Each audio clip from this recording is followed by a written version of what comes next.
नमस्कार दोस्तों, मैं हूं आपका दोस्त आकाश मीना और आप आ गए हैं हमारे चैनल भूत का खौफ पर। आज मैं आपको सुनाने वाला हूं एक सच्ची और डरावनी कहानी जो आपको डर से मुलाकात करवाएगी। ये कहानी है रात का आखिरी मेहमान की। आप चैनल पर पहली बार आए हो तो चैनल को सब्सक्राइब कर लो। फिर शुरू करते हैं एक सच्ची कहानी। कहानी शुरू होती है एक छोटे से गांव में, जहां पेड़ घने और घर पुराने थे। गांव की गलियां इतनी तंग थीं कि एक एक कदम पर अंधेरा डूब जाता था। इसी गांव में रोहन अकेला रहता था। रोहन का घर गांव के सबसे पुराने हिस्से में था, लकड़ी और पुरानी ईंटों से बना, जहां हर दरवाजा चरमराता था और हर खिड़की से हवा का अजीब सा रूख रूख कर बहना सुनाई देता था। उस रात बिजली चली गई थी। पूरा गांव अंधेरों में डूब गया था। रोहन ने सोचा, बस थोड़ी देर और रुक जाऊं, जल्दी उठकर जनरेटर चालू कर लूंगा। लेकिन जैसे ही उसने कमरे में टॉर्च जलाई, उसकी आंखों के सामने अंधेरा और भी गहरा हो गया। हवा की एक हल्की सरसराहट ने उसके कानों में अजीब सा सन्नाटा फैला दिया। रोहन ने अपने कमरे का दरवाजा देखा। वो धीरे धीरे खुल रहा था। उसने सोचा शायद हवा की वजह से, पर फिर दरवाजा खुद ब खुद रुक गया। कमरे में कुछ था, लेकिन वो अभी तक दिख नहीं रहा था। रोहन ने अपने हाथ से टॉर्च को संभाला और धीरे धीरे उस साये की ओर बढ़ा। जैसे ही उसने टॉर्च की रोशनी उस तरफ की, उसे दिखाई दिया एक लंबा काला साया जिसकी आंखें लाल आग जैसी चमक रही थी। रोहन का दिल तेजी से धड़कने लगा, हाथ कांप रहे थे, सांसें तेज हो गईं। उसने चीखने की कोशिश की, लेकिन आवाज कहीं खो गई थी।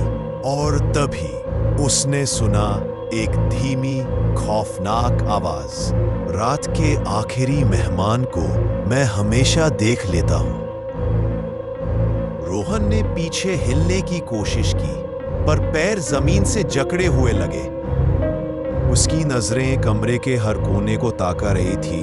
हर कोने में अंधेरे की छाया बढ़ती जा रही थी। उसने देखा कि खिड़की की पट्टी हल्की हिल रही थी और कमरे में हवा की सरसराहट धीरे धीरे तेज हो रही थी।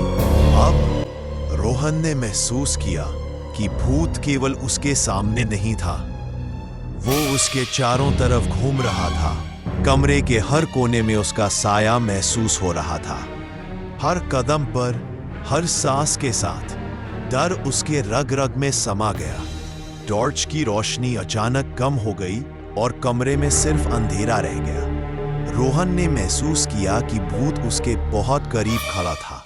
उसने हिम्मत जुटाई और धीरे धीरे कमरे से बाहर जाने की कोशिश की। लेकिन जैसे ही उसने दरवाजा छुआ, एक ठंडी हवा ने उसके चेहरे को छुआ और कमरे में टिक टिक की आवाज गूंजने लगी। रोहन ने अपने कानों पर हाथ रखा, लेकिन आवाज कम होने की बजाय बढ़ गई। घड़ी की आवाज हर सेकंड में उसके दिल की धड़कन की तरह तेज हो रही थी। फिर अचानक सब शांत हो गया। रोहन ने देखा कि भूत गायब हो गया है, लेकिन कमरे में कुछ बदल गया था। पुरानी टूटी हुई घड़ी अब धीरे धीरे घूम रही थी और उसकी आंखें उस घड़ी की ओर केंद्रित थीं। रोहन ने महसूस किया कि ये कोई आम भूत नहीं था। ये वो था जो हर रात 12 बजे लौटकर आता था, रात का आखिरी मेहमान। अंत में फिर सुबह हुई। रोहन की हालत ठीक नहीं थी।